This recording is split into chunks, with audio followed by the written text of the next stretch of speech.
नमस्कार, स्वागत है आपका इंडिया टीवी में। मैं हूं आपके साथ विवेक शांडिल्य। नमस्कार, आपके साथ मैं हूं पंकज भार्गव। आज दिल्ली में प्रधानमंत्री मोदी का बहुत ही दिलचस्प अंदाज दिखाई दिया। प्रधानमंत्री मोदी ने आज खुद ड्रोन उड़ाया। पीएम दिल्ली में ड्रोन मेले में शामिल हुए। उन्होंने खुद ड्रोन का रिमोट थामा। प्रधानमंत्री मोदी काफी देर तक ड्रोन उड़ाते नजर आए। तस्वीरें आप देखिए, जब प्रधानमंत्री नरेंद्र मोदी ड्रोन का इस्तेमाल कर रहे थे। ड्रोन में कैमरा भी लगा हुआ है और इसका इस्तेमाल कर रहे थे। और प्रधानमंत्री पंकज काफी टेक सेवी माने जाते हैं और टेक्नोलॉजी में बेहद यकीन करते हैं और नई नई टेक्नोलॉजी से रूबरू होना उनको बहुत अच्छा लगता है। बिल्कुल, और हर बार वो सरप्राइज फैक्टर जो है प्रधानमंत्री का वो देते हैं। वो भले ही उनके हम भाषण सुने, उनको विदेश में देखें, वो दिलचस्प अंदाज जो प्रधानमंत्री का है, वो कहते हैं ना कि वो ही डज थिंग्स डिफरेंटली, वो यहां पर नजर आ रहा है। और ज्योतिरादित्य सिंधिया उनके साथ नजर आ रहे हैं और ये आप देखिए खुद ड्रोन उड़ाते हुए। और खासी दिलचस्पी है, जैसा कि विवेक ने बताया कि टेक्नोलॉजी में उनकी विशेष दिलचस्पी है और ये ड्रोन उड़ा रहे हैं। और प्रधानमंत्री का एक ये ड्रीम प्रोजेक्ट भी था। ये ड्रोन मेले का आयोजन किया गया और ड्रोन मेले में ज्योतिरादित्य सिंधिया, नागरिक उड्डयन मंत्री वीके सिंह जो कि केंद्रीय मंत्री, उनको भी आप देख रहे हैं। इसके अलावा सब कोई आश्चर्य भरी नजरों से प्रधानमंत्री नरेंद्र मोदी को ड्रोन का इस्तेमाल करते हुए देख रहे हैं।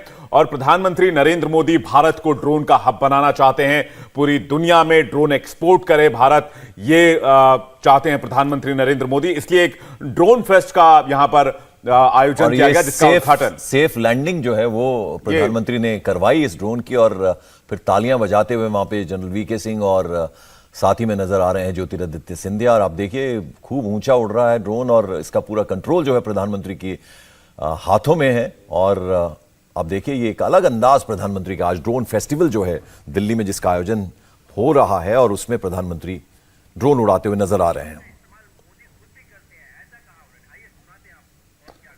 तो कभी कभी ड्रोन का इस्तेमाल पीएम खुद भी करते हैं। क्या कुछ कहा प्रधानमंत्री नरेंद्र मोदी ने, आइए आपको सुनवाते हैं। ड्रोन टेक्नोलॉजी को लेकर भारत में जो उत्साह देखने को मिल रहा है वो अद्भुत है। ये जो ऊर्जा नजर आ रही है वो भारत में ड्रोन सर्विस और ड्रोन आधारित इंडस्ट्री की लंबी छलांग का प्रतिबिंब है।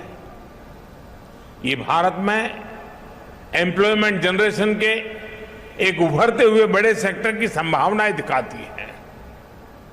आज भारत स्टार्टअप पावर के दम पर दुनिया में ड्रोन टेक्नोलॉजी का सबसे बड़ा एक्सपर्ट बनने की ओर तेज गति से आगे बढ़ रहा है। ये उत्सव सिर्फ एक टेक्नोलॉजी का नहीं बल्कि नए भारत की, नए गवर्नेंस का, नए प्रयोगों के प्रति अभूतपूर्व पॉजिटिविटी का भी उत्सव है। संयोग से 8 वर्ष पहले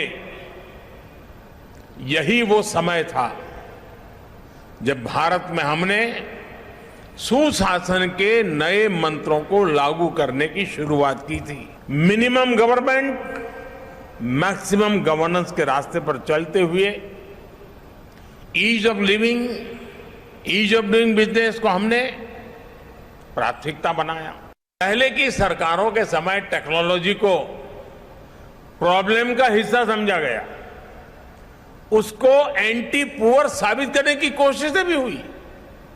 इस कारण 2014 से पहले गवर्नेंस में टेक्नोलॉजी के उपयोग को लेकर एक प्रकार से उदासीनता का ही वातावरण रहा। किसी ने इक्के दुक्के व्यक्ति ने अपनी रुचि के अनुसार कर लिया तो कर लिया, व्यवस्था का स्वभाव नहीं बना। इसका सबसे अधिक नुकसान देश के गरीब को हुआ है, देश के वंचित को हुआ है, देश के मिडिल क्लास को हुआ है और जो एस्पिरेशंस के जज्बे से भरे हुए लोग थे उनको निराशा की गर्त में जिंदगी गुजारने के लिए मजबूर होना पड़ा है। साथियों, हम इस बात का इनकार नहीं करते कि नई टेक्नोलॉजी डिस्ट्रप्शन लाती है। वो नए माध्यम खोजती हैं, वो नए अध्याय लिखती हैं, वो नए रास्ते, नई व्यवस्था भी बनाती है। हम सभी ने वो दौर देखा है कि जीवन से जुड़े कितने ही आसान विषयों को कितना मुश्किल बना दिया गया था। मुझे नहीं पता कि आप में से कितने लोगों ने बचपन में राशन की दुकान पर अनाज के लिए, केरोसिन के लिए, चीनी के लिए लाइन लगाई होगी, लेकिन एक समय ऐसा था कि घंटों इसी काम में लाइन में लगे हुए गुजर जाते थे। और मुझे तो अपना बचपन याद है कि हमेशा एक डर रहता था कि कहीं ऐसा तो नहीं कि मेरा नंबर आने तक अनाज खत्म हो जाएगा, दुकान बंद होने का समय तो नहीं हो जाएगा। ये डर 7-8 साल पहले हर गरीब के जीवन में रहा ही रहा होगा। लेकिन मुझे संतोष है कि आज टेक्नोलॉजी की मदद से हमने इस डर को समाप्त कर दिया है। और आज प्रधानमंत्री ने बताया कि वो जहां खुद नहीं पहुंच पाते वहां ड्रोन भेजकर निरीक्षण करते हैं। उन्होंने कहा कि जब केदारनाथ में कंस्ट्रक्शन चल रहा था तो उन्होंने कई बार खुद ड्रोन से तस्वीरें मंगवाई और उन तस्वीरों के जरिए वहां के इलाके का इंस्पेक्शन किया, काम का इंस्पेक्शन किया। हम सभी ने वो दौर देखा है कि जीवन से जुड़े कितने ही आसान विषयों को कितना मुश्किल बना दिया गया था। मुझे नहीं पता कि आप में से कितने लोगों ने बचपन में राशन की दुकान पर अनाज के लिए, केरोसिन के लिए, चीनी के लिए लाइन लगाई होगी, लेकिन एक समय ऐसा था कि घंटों इसी काम में लाइन में लगे हुए गुजर जाते थे। और मुझे तो अपना बचपन याद है कि हमेशा एक डर रहता था कि कहीं ऐसा तो नहीं कि मेरा नंबर आने तक अनाज खत्म हो जाएगा, दुकान बंद होने का समय तो नहीं हो जाएगा। ये डर 7-8 साल पहले हर गरीब के जीवन में रहा ही रहा होगा। लेकिन मुझे संतोष है कि आज टेक्नोलॉजी की मदद से हमने इस डर को समाप्त कर दिया है। अब लोगों में एक भरोसा है कि जो उनके हक का है वो उन्हें मिलेगा ही मिलेगा। टेक्नोलॉजी ने लास्ट माइल डिलीवरी को सुनिश्चित करने में, सैचुरेशन के विजन को आगे बढ़ाने में बहुत बड़ी मदद की है। और मैं जानता हूं कि हम इसी गति से आगे बढ़कर अंत्योदय के लक्ष्य को प्राप्त कर सकते हैं। जब केदारनाथ का पुनर्निर्माण का काम शुरू हुआ, अब हर बार तो मेरे लिए केदारनाथ जाना मुश्किल था, तो मैं रेगुलरली केदारनाथ में कैसे काम चल रहा है, कितनी तेज गति से, तो वहां से ड्रोन के द्वारा रेगुलर मेरे दफ्तर में बैठ करके उसकी जब भी रिव्यू मीटिंग होती थी तो मैं ड्रोन की मदद से केदारनाथ के डेवलपमेंट के काम को रेगुलर मॉनिटर करता था। यानी आज सरकारी कामों की क्वालिटी को भी देखना है, तो मुझे जरूरी नहीं कि मैं पहले से बता दूं कि मुझे वहां इंस्पेक्शन के लिए जाना है, तो फिर तो सब कुछ ठीक ठाक हो ही जाएगा। मैं ड्रोन भेज दूं, पता वही लेकर के आ जाता है और उनको पता तक नहीं चलता है कि मैंने जानकारी ले ली है। अगली खबर का रुख करेंगे। काशी की ज्ञानवापी मस्जिद को लेकर बड़ी खबर है। आज दोनों पक्षों को कोर्ट कमीशन की कार्रवाई के फोटो और वीडियो उपलब्ध करवाए जा सकते हैं। लेकिन इसके पहले शिवलिंग को लेकर बवाल बढ़ता जा रहा है। हिंदू पक्ष सीधे सीधे शिवलिंग की बेअदबी का आरोप अंजुमन इंतजामिया कमेटी पर लगा रहा है। इस बीच बीते आज जुम्मे का दिन था, ज्ञानवापी में नमाज भी अदा की गई।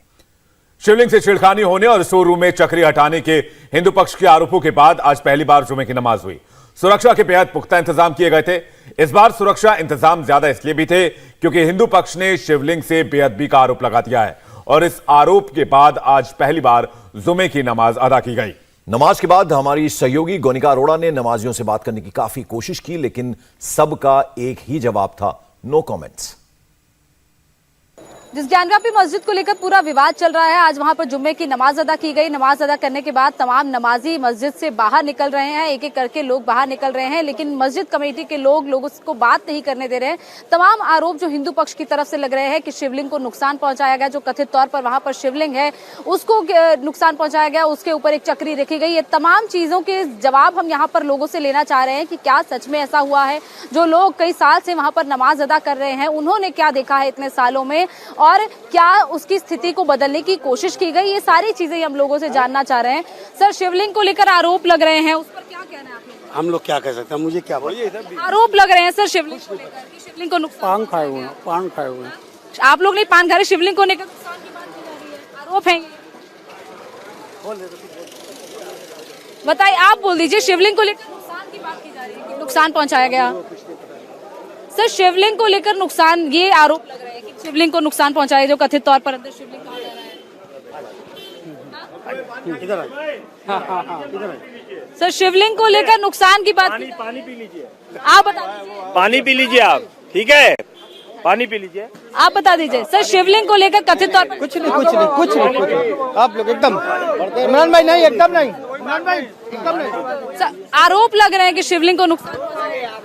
नो कमेंट्स, कोई तो बात नहीं। No comments, no comments. हट जाइए, रात जाने दीजिए, इन लोग को जाने दीजिए, आप हटिए। हम हट रहे हैं, शिवलिंग को लेकर नुकसान। साइड हो जाइए, साइड हो जाने दीजिए, जाने दीजिए लोग को। लोग जा रहे हैं, हम तो आपसे सवाल पूछ रहे हैं ना बस। साइड हो जाइए, जाने दीजिए। आरोप लग रहे हैं। तो जो तमाम सवाल हम पूछ रहे हैं उसका किसी का भी कोई जवाब नहीं दे रहा है। वुजू को लेकर, अरेंजमेंट्स का लेकर सवाल पूछा गया, उस पर कोई नहीं बोल रहा है। इसके अलावा जो याचिकाएं तमाम और नई दायर हो रही है उसमें जो मांग की जा रही है, इसके अलावा जो शिवलिंग को नुकसान की बात है, हिंदू पक्ष लगातार आरोप लगा रहा है, उस पर भी कोई कुछ बोलने को तैयार नहीं है। कैमरा पर्सन राजेंद्र के साथ गौनिका अरोड़ा, इंडिया टीवी, वाराणसी। तो मुस्लिम पक्ष की तरह से ज्ञानवापी को लेकर कोई भी बात करने के लिए तैयार नहीं उनकी तरफ से, लेकिन हिंदू पक्ष का क्या आरोप है, जरा वो हम आपको दिखाते हैं। विवेक, जरा वो समझाएं कि कौन कौन से आरोप हिंदू पक्ष जो है वो लगा रहा है। बिल्कुल, शुरुआत करते हैं। आरोप नंबर 1, शिवलिंग के साथ छेड़खानी हुई है। आरोप नंबर 2, शिवलिंग में छेद किया गया। आरोप नंबर 3, ड्रिल कर 63 सेंटीमीटर का छेद कर दिया गया। आरोप नंबर 4, शिवलिंग के ऊपर अलग से पत्थर चिपकाया गया, चक्रीनुमा पत्थर चिपकाया गया। आरोप नंबर 5, सीमेंट लगाकर पत्थर चिपकाया गया।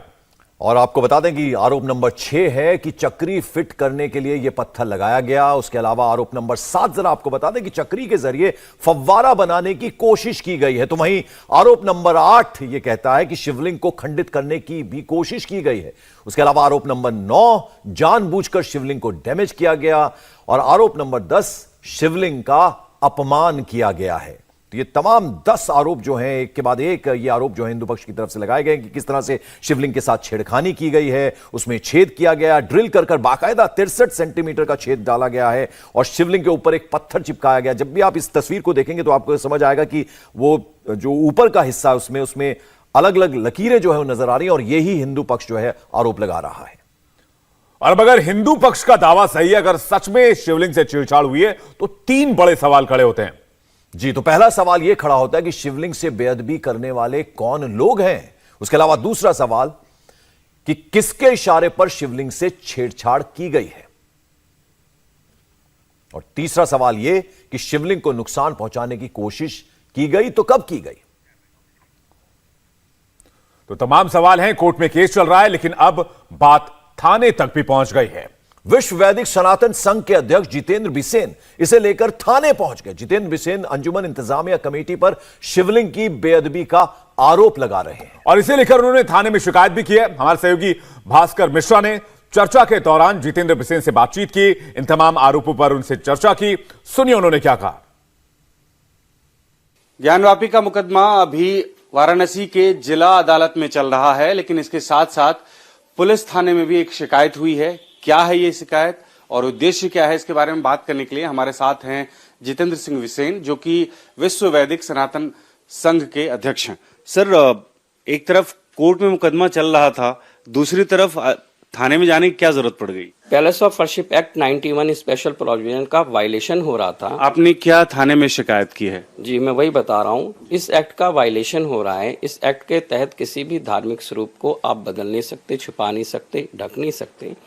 और अंजुमन इंतजामिया मस्जिद कमेटी ज्ञानवापी परिसर के अंदर जितने भी हिंदू प्रतीक चिन्ह हैं उनको निरंतर मिटाने का, छुपाने का हर संभव प्रयास कर रहा है, चाहे वो पेंटिंग के द्वारा, चाहे चूना पट्टी के द्वारा, हर तरह से या अन्य कई साधनों से। तो हमने उसी की शिकायत चौक थाना में कल दर्ज करवाने के लिए गए थे, पर प्रशासन ने हमारी वो कंप्लेंट वहाँ नहीं ली, तो हमें बाई पोस्ट वो भेजनी पड़ी, क्योंकि आगे की कार्रवाई के लिए वो जरूरी था। सवाल ये भी उठता है सर, अगर 1991 के बाद से कोशिश की जा रही है दीवार में या कहीं और हिंदू प्रतीक चिन्ह है, ऐसा तो नहीं होगा ना कि इतने सालों से वो ढक ही ना पाए, ऐसा थोड़ी बना होगा। नहीं, देखिए, उन्होंने तो बहुत सारे चिन्हों को ढकने का हर संभव प्रयास किया और मिटाने का ही प्रयास किया है। बाहर से स्वरूप जो दिखाने का प्रयास किया है वो केवल मस्जिद का स्वरूप दिखाने का, लेकिन सच्चाई कभी छुपती नहीं है। आप ज्ञानवापी परिसर में जाएं, पश्चिमी दीवार सिंगार गौरी की तरफ जाएं, खड़े हो, पीछे से दिखता है। आप नंदी जी की तरफ से जाएं तो सारे बाहर से ही बैरिकेडिंग के अंदर वो सारे प्रतीक चिन्ह, बहुत से ऐसे चिन्ह हैं जो आपको हिंदू मंदिर के प्रतीक चिन्ह साफ नजर आ जाते हैं।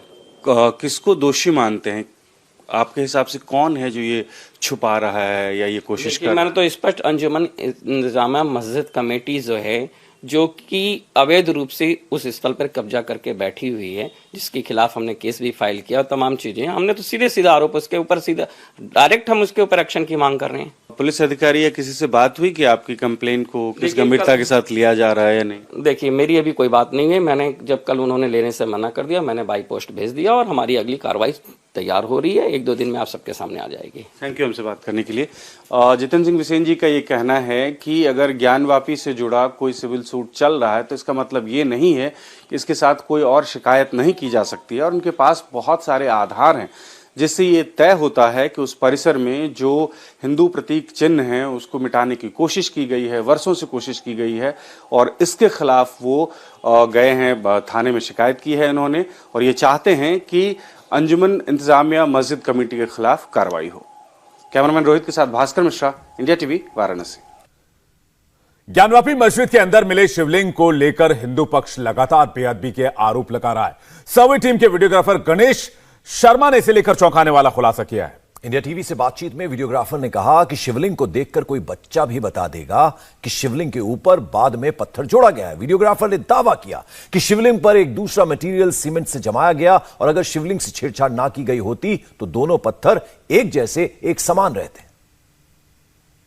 सर, ये बताइए कि हिंदू पक्ष का ये कहना है कि शिवलिंग के साथ छेड़छाड़ हुई है, एक चक्री नुमा कोई आकृति में वो मिला है मेटल का, और वो उसके ऊपर लगाया जाता था। सबसे पहले तो बताइए कि आपने क्या देखा? शिवलिंग के साथ सच में छेड़छाड़ हुई है जिसे हिंदू पक्ष शिवलिंग कहता है?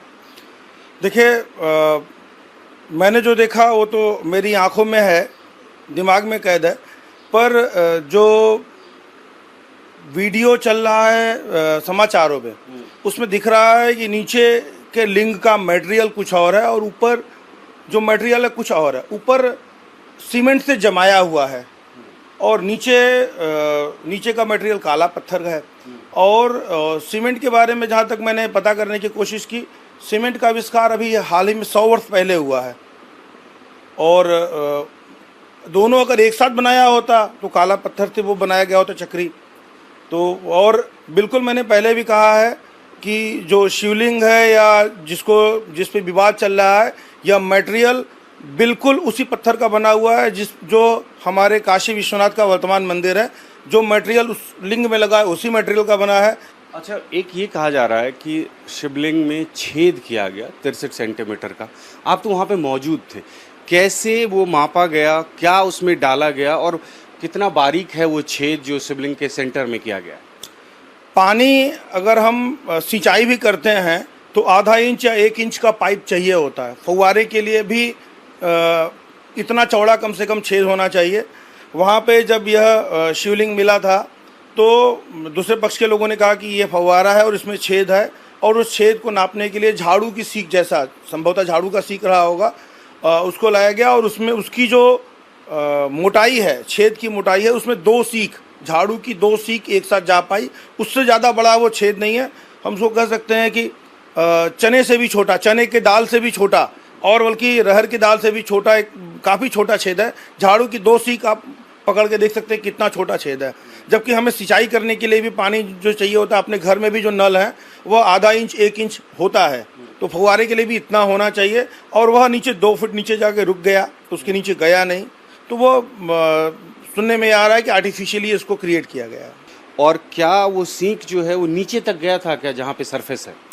देखिए, शिवलिंग जो वर्तमान है वो ज़मीन से मुझे लगता है 3 से 4 फुट है, जो ज़मीन जहाँ पे हम लोग जहाँ से दिखाई पड़ रहा है।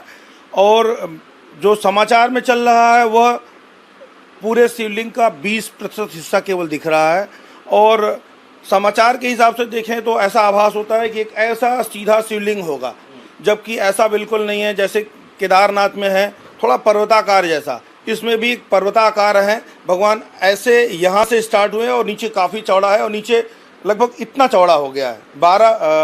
12 फीट के आसपास जो है नीचे इतनी चौड़ाई है। क्या आप लोगों को वीडियोग्राफी के दौरान कोई और छेद नजर आया, कहीं से पानी जाता हो निकलता हो? अगर चलिए वो निकलने के लिए छेद है तो पानी आने के लिए भी कोई छेद होना चाहिए, कहीं पाइप जुड़ा हो या कोई ऐसा कुछ आपको नजर आया क्या? देखिए, उसको चालू करने के लिए बोला गया था तो उसको चालू तो नहीं किया गया और हम लोगों ने वहाँ पे उसके नीचे पानी की सप्लाई जैसी कोई चीज़ नहीं दिखाई पड़ी। और मैं आपको एक विशेष चीज़ बताता हूँ, नंदी के सामने वो शिवलिंग है और दाहिनी ओर के नीचे दीवार पे मुझे लगता है कि 6 फीट 5 फीट नीचे दीवार पे एक पत्थर का फ्रेम बना हुआ है, उसमें गोल नाली है और निश्चित ही वह नाली वजू खाने के पानी से कनेक्टेड नहीं होगा, वरना पूरे पानी को खाली करने के लिए 2-2 मशीनों की ज़रूरत नहीं पड़ती। वह कभी न कभी पुराने मंदिर का शिवलिंग के अर्घ्य के साथ वो कनेक्ट होगा जल निकासी के लिए, और पानी ऊपर चढ़ाने के लिए मुझे कोई व्यवस्था नहीं दिखाई पड़ी। ऐसा दुनिया में कोई फव्वारा अभी तक तो नहीं है जो पानी के सतह से नीचे 2 फुट नीचे हो और पानी ऊपर फेंक सके। हिंदू पक्ष ये कह रहा है कि तोड़ फोड़ की गई है, उसमें ड्रिल किया गया, छेद किया गया है और ये बेअदबी का एक मामला है। आपने अपनी नज़र से जो देखा, आपको लग रहा है कि वो आर्टिफिशियल छेद उसमें किया गया है या कि ऊपर जो संरचना बनाई गई है चाहे वो सीमेंट का हो, तो क्या लग रहा है कि बहुत पुराना हो सकता है या कि हाल फिलहाल में हो? देखिए, आप अगर जो वीडियो में चल रहा है उसको भी गौर से देखेंगे तो फिनिशिंग नहीं दिखेगी। वो लगेगा कि बहुत बढ़िया से काम नहीं किया गया है, साधारण केवल कुछ चकत्ते चिपकाए गए हैं और उसमें आपको फिनिशिंग नहीं दिखाई पड़ेगी। तो बाद में जल्दीबाजी में कभी बनाया गया है और वो सेम मटेरियल नहीं है, दिखता भी अलग अलग है। एक 10 साल का बच्चा भी बता देगा कि वो जो शिवलिंग का मटेरियल है और ऊपर जो चकत्ते चिपकाए गए हैं, दोनों के मटेरियल अलग अलग हैं। उसकी साफ सफाई हुई, पहले कैसा था और साफ सफाई करने के बाद क्या आकार में, रूप में आप लोगों को अंतर आया? देखिए, पानी में डूबा होने के कारण काई लगा हुआ था, काला वहाँ पे डार्क तो दिख रहा था, पर जब साफ सफाई हुई तो वो जो दिखा कि वो चमकदार है। वह जो है काला पत्थर जिसको शिवलिंग कह रहे हैं वो चमकदार है और मुझे शिवलिंग जैसा ही प्रतीत हुआ। तो हिंदू पक्ष का जो ये दावा है उसमें दम लग रहा है? सर, फव्वारे के दावे में तो कोई भी दम नहीं है, उसको कोई साबित नहीं कर सकता है फव्वारा है। किसी भी तर्क के कसौटी पे कसा जा सकता है कि वो फव्वारा नहीं है। शिवलिंग ऐसे बहुत सारे हैं, आप तिलभांडेश्वर के शिवलिंग से मैच करेंगे तो भी आपको दिख जाएगा कि हाँ बिल्कुल वैसा ही है। ज्ञानवापी मथुरा केस में आज पीएफआई की भी एंट्री हो गई। इस विवाद में अब पीएफआई खुलकर सामने आ गई है। पीएफआई की कार्यकारिणी में बड़ा फैसला हुआ है। पीएफआई ने कहा है कि वो मस्जिदों के खिलाफ चला रहे अभियान का विरोध करेगा। ज्ञानवापी में वज़ूखाने के इस्तेमाल पर बैन का भी विरोध किया है पीएफआई ने कोर्ट से अपील की है कि वो 1991 के एक्ट को ध्यान में रखकर कोई याचिका स्वीकार ना करे। तो पीएफआई ने अब अपना एजेंडा शुरू कर दिया है। पीएफआई ने साफ तौर पर कहा है कि मस्जिदों के खिलाफ अभियान चलाया जा रहा है। एक तरह से आरोप लगाने की कोशिश कर रहा है पीएफआई, और पीएफआई ने इसका विरोध करना शुरू कर दिया है। और लद्दाख से इस वक्त की एक बड़ी खबर आ रही है। लद्दाख के तुर्तुक सेक्टर में बड़ा हादसा हुआ है। सड़क हादसे में 7 जवानों की मौत हो गई है। तुर्तुक सेक्टर में यह बड़ा सड़क हादसा हुआ है। 26 जवानों को ले जा रही गाड़ी श्योक नदी में गिर गई। सड़क हादसे में कई जवान घायल हुए हैं जिनका रेस्क्यू किया जा रहा है। रेस्क्यू ऑपरेशन वहां लगातार चलाया जा रहा है, लेकिन बड़ी खबर यह है कि 7 जवान शहीद हो गए हैं।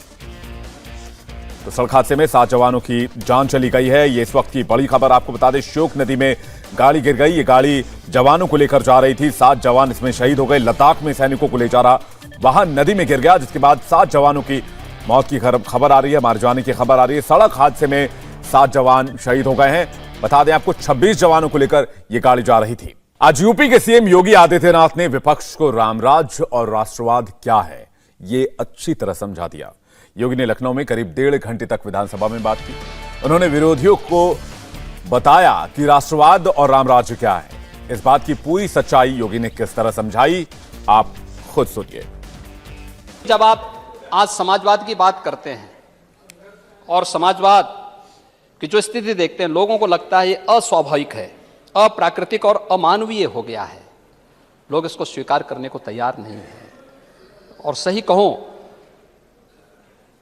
पूरा प्रदेश राम राज्य का पक्षधर बन चुका है।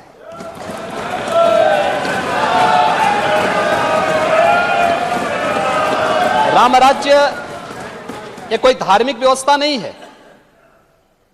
राम राज्य ये सर्वकालिक, सार्वदेशिक और सार्वभौमिक, काल परिस्थिति से अप्रभावित एक शाश्वत व्यवस्था है जो हर परिस्थिति में कार्य करने की क्षमता रखती है। कोरोना आए या जाए, हम प्रदेश की जनता का बाल बांका नहीं होने देंगे, वह क्षमता। और मुझे लगता है उस परिस्थिति के लिए हमें तैयार होना होगा। आप इसको कहते हैं कि इसके लिए हम पे लेवल लगता है, हम राष्ट्रवादी हैं। और ठीक है, हमें गर्व की अनुभूति होती है जब हम पे राष्ट्रवादी होने का आरोप लगाया जाता है।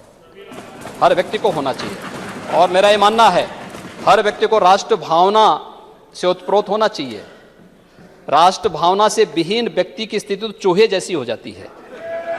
चूहे की स्थिति आप देखते हैं ना, जिस घर में रहेगा उस घर का अन्न भी खाएगा और उस घर में होल करके उसकी नींव को भी धंसाने का काम करता है। काशी की ज्ञानवापी के सबूत सामने आने वाले हैं। इसके पहले ज्ञानवापी मस्जिद में आज जुमे की नमाज अदा की गई। नमाज के बाद पिछली बार की तरह किसी को भी कैमरे पर बोलने नहीं दिया गया। लेकिन इस सब के बीच सबसे बड़ी बहस इस समय ज्ञानवापी के अंदर मौजूद शिवलिंग की बेअदबी को लेकर शुरू हो गई है। हिंदू पक्ष नमाज पर रोक लगाने की मांग कर रहा है। आरोप है कि शिवलिंग में 63 सेंटीमीटर की सुराख की गई। यह सुराख कोर्ट कमिश्नर ने भी देखा। शिवलिंग को फव्वारा बनाने की कोशिश की गई। शिवलिंग पर चक्री जैसी चीज लगाकर यह दिखाने की कोशिश की गई कि यह शिवलिंग नहीं, यह फव्वारा है। हर तरफ एक ही चर्चा है, हर तरफ एक ही सवाल है। मीडिया, सोशल मीडिया, कोर्ट कचहरी, गली चौराहे, हर जगह एक ही हेडलाइन चल रही है। क्या शिवलिंग के साथ छेड़खानी हुई? क्या शिवलिंग में छेद किया गया? क्या शिवलिंग को फव्वारा बनाया गया? शिवलिंग के ऊपर चक्री का चक्कर क्या है? क्या चक्री लगाकर फव्वारा बनाने की कोशिश हुई? क्या जानबूझकर शिवलिंग का अपमान किया गया? जो शिवलिंग था वो मुस्लिम पक्ष के कब्जे में था, और जो ये फव्वारा कह रहे हैं उसको एक्चुअली डैमेज किया है इन्होंने। और फव्वारे में 63 सेंटीमीटर का जो छेद पाया गया, जो एडवोकेट कमिश्नर साहब ने भी कहा है, वो छेद इन्हीं लोगों ने किया है। उसके ऊपर एक चक्री टाइप की चीज इन्होंने रखी थी, जो आप सीमेंट का 5 खांचा देख रहे हैं, वो इन्हीं लोगों का किया हुआ है। और जो चक्री है वो इनके स्टोर रूम में है। कुछ दिन पहले की घटना है, वो उस चक्री को ले जा रहे थे, जिसको सीआरपीएफ ने रोक लिया। वैसे सुनवाई तो ज्ञानवापी की मेंटेनेबिलिटी पर थी। 2 घंटे तक बहस भी चली। मुस्लिम पक्ष को केस में दम नहीं लगा। हिंदू पक्ष ने केस को कंटिन्यू रखने की दलील दी। जज साहब ने दोनों को सुना। अगली सुनवाई की तारीख सोमवार को दे दी। लेकिन शिवलिंग के साथ छेड़खानी के सवाल ने पूरे केस में नया एंगल दिया। हिंदू पक्ष का इल्जाम है, मुस्लिम पक्ष का दावा झूठा है, फरेब है, गलत है। वजू खाने में मिला स्ट्रक्चर फव्वारा नहीं, शिवलिंग है, और शिवलिंग का अपमान किया गया। शिवलिंग में जानबूझकर ड्रिलिंग की गई ताकि वो शिवलिंग न लगे। साजिश के तहत शिवलिंग में छेद किया गया, और अब मुस्लिम पक्ष का भेद खुल गया। देखिए, बेअदबी का जो वजू खाना है उसमें जब शिवलिंग मिला है, तो वही सबसे बड़ा आरोप है कि जहाँ पे शिवलिंग मिला है वहाँ पे आप वजू कर रहे थे। दूसरी सबसे इंपॉर्टेंट बात यह है कि जो एडवोकेट कमीशन ने अपनी रिपोर्ट में लिखा है कि 63 सेंटीमीटर का छेद डाला गया उसमें। हिंदू पक्ष ने अपनी बात साबित करने के लिए बहुत ही सनसनीखेज बातें बताई हैं। इसके पीछे हिंदू पक्ष यह कह रहा है कि मुस्लिम पक्ष सिर्फ गंगा जमनी तहजीब की बातें करता है, लेकिन उसने शिवलिंग को नुकसान पहुंचाने में कोई कोर कसर नहीं छोड़ी। शिवलिंग में ड्रिल किया गया, एक चने इतने व्यास का छेद किया गया, बाकायदा 63 सेंटीमीटर तक ड्रिल किया गया ताकि शिवलिंग फव्वारा लगने लगे, और फव्वारे के पीछे एक बड़े सच को छिपा दिया जाए। मुस्लिम पक्ष का एक ये भी कहना है कि अगर वो शिवलिंग है तो उसका अर्घा कहाँ है? मैंने जब आपने जो कहा मैंने बताया, मैंने वही बात तो बोली, अर्घा दिखाने के लिए तो हमने एप्लीकेशन दी है कि वजू खाने के नीचे जो सीढ़ी जा रही है जहाँ पे इन्होंने टॉयलेट्स बना रखे हैं, उसको वहाँ पे जो आर्टिफिशियल वॉल है उसको हटाया जाए, और जो व्यास जी के तहखाने की आर्टिफिशियल वॉल है उसको हटाया जाए, तब हम अर्घा दिखाएंगे ना। पर जब हम ये बात करते हैं तो वो क्या कहते हैं कि ये केस आगे नहीं चल सकता है। अगर उनकी बात में सच्चाई है और हम गलत ढंग से उनकी मस्जिद के अंदर घुस गए और शिवलिंग को फव्वारा बता रहे हैं, तो आए हमारे साथ, हाथ ज्वाइन करें और कहें ये आर्टिफिशियल वॉल हटाई जाए, पूरा एग्जामिन किया जाए ये शिवलिंग है कि फव्वारा है। फव्वारा है तो पानी कहाँ से आ रहा है, कहाँ से जाता था, हर एक चीज दिखाएं। पर जब हम वो बात करते हैं तो कहते हैं कि नहीं, ये तो केस ही नहीं चल सकता। इल्जाम संगीन है, दावा बड़ा है। हिंदू पक्ष ने जोर देकर ये बात कही है कि फव्वारे वाली थ्योरी को फेल करने के लिए सबूत मिल गए। शिवलिंग के ऊपर फव्वारा बनाने की कोशिश की गई। शिवलिंग में ड्रिलिंग के अलावा चक्री लगाई गई जिस पर 5 खाने बने हुए हैं। जो सफेद पत्थर जैसा मटेरियल है, साफ लग रहा है कि उसे ऊपर से चिपकाया गया है। सीमेंट से जुड़ी लग रही है चक्री। हिंदू पक्ष ने यह भी तर्क दिया कि अगर वो एक ही पत्थर का है तो शिवलिंग और चक्री के रंग में फर्क क्यों? वहां पे चक्री भी मिली है जिसको ये फव्वारा कहते हैं, वो इनके स्टोर रूम में है और इनके पोजीशन में है। अब मेरे कहने के बाद अगर ये इसको डिस्ट्रॉय कर दे तो मुझे नहीं पता, पर आज की डेट तक तो वो चक्री जो है वो वहां पे थी। कुछ लोगों ने कोशिश की थी उस चक्री को वहां से हटाने की, जिसको सीआरपीएफ ने रोक दिया। चक्री की क्या उपयोगिता थी वहां पे? वो उस शिवलिंग के ऊपर जो आपने 5 टाइप का एक आकार देखा होगा, 5 खांचों में बटा हुआ सीमेंट के ऊपर उन्होंने चक्री रखी थी, जिससे पानी का कुछ एक दूसरे पे पानी फेंकने का जो भी इनका सिस्टम हो। तो जो शिवलिंग था उसके साथ छेड़खानी हुई है जब से वो उनके कब्जे में है, ये बहुत स्पष्ट है। और इसीलिए हमने सुप्रीम कोर्ट से सीलिंग की मांग की थी, इसीलिए यहाँ पे वाराणसी की सिविल कोर्ट से सीलिंग की मांग की थी। अब जब मामला कमीशन की कार्रवाई आगे खुलेगी, सारे वीडियोग्राफ्स और फोटोग्राफ्स देखे जाएंगे, हर एक बात कोर्ट के सामने हम रखेंगे। तमाम तर्क दिए जा रहे हैं, शिवलिंग साबित करने का दावा किया जा रहा है। मुस्लिम पक्ष अब तक इस नए आरोप पर कुछ बोल नहीं रहा है, लेकिन जब बात इतनी ज्यादा बढ़ गई तब मुस्लिम पक्ष सामने आया और शिवलिंग के साथ छेड़छाड़ हुई के आरोप पर जवाब ये दिया। आप लोगों ने क्या ये कहा है कि शिवलिंग कह के एक भ्रम फैलाया जा रहा है, लॉ एंड ऑर्डर की स्थिति हो सकती है? नहीं, ये सब कोई मुद्दा है नहीं। ये बहस जो है वो अलग, ये अलग चीज़ है, वो उससे कोई मतलब नहीं होता। पहले 7-11 की बहस हो रही है, यही देखा जाए जो सुप्रीम कोर्ट का आदेश है। सर एक चीज़ इस पर जानना चाहूँगा कि आप लोग कह रहे हैं फव्वारा है, हिंदू पक्ष कह रहा है कि शिवलिंग है, इसका निर्धारण कोर्ट के द्वारा होगा कि वो क्या है। एक उसके आकार को लेके है कि वो शिवलिंग की जैसा है, अगर वो फव्वारा है तो क्या इसका ध्यान नहीं रखा गया बनाते टाइम? नहीं, फव्वारा जो अपना होता है फव्वारे की तरह होता है। अब कोई फव्वारे को शिवलिंग कहे तो उसके लिए हम क्या कर सकते हैं? कोई किसी की चीज़ को कोई भी चीज़ कह सकता है। कोई सड़क पर जाता है वो आदमी उसके पिता जैसा दिखे तो कहे मेरे पिता जैसा मेरा, तो वो कहने की बात अलग बात है। सवाल शिवलिंग के कैरेक्टर पर उठा है, सवाल शिवलिंग में छेद को लेकर उठा है, सवाल शिवलिंग के ऊपर चक्री लगाने को लेकर उठा है, सवाल शिवलिंग को फव्वारा बनाने की साजिश का उठा है। ये बातें यूं ही नहीं है। जब से शिवलिंग का दावा हिंदू पक्ष ने किया है उसके बाद से मुस्लिम पक्ष की तरफ से जो रिएक्शन आया वो कई शक खड़े करता है। 16 मई से लेकर अब तक की पूरी टाइमलाइन समझिए। जैसे ही हिंदू पक्ष ने शिवलिंग का दावा किया, बिना जांच पड़ताल के सब कहने लगे फव्वारा है। मुस्लिम पक्ष की ओर से पूरी एक टीम फव्वारा साबित करने में जुट गई। काशी से लेकर पर्सनल लॉ बोर्ड, ओवैसी, सब बिना जांच के फव्वारा फव्वारा कहने लगे। फाउंटेन कहां से आया? 200-300 साल? फाउंटेन 500 साल से प्यारे। हाँ, फाउंटेन सुनिए प्यारे, सुनिए प्यारे, फाउंटेन 500 साल से वहां पे, 500 साल से फाउंटेन है प्यारे वहां पे। 300 साल बोले, आज 500 हाँ 500 साल है।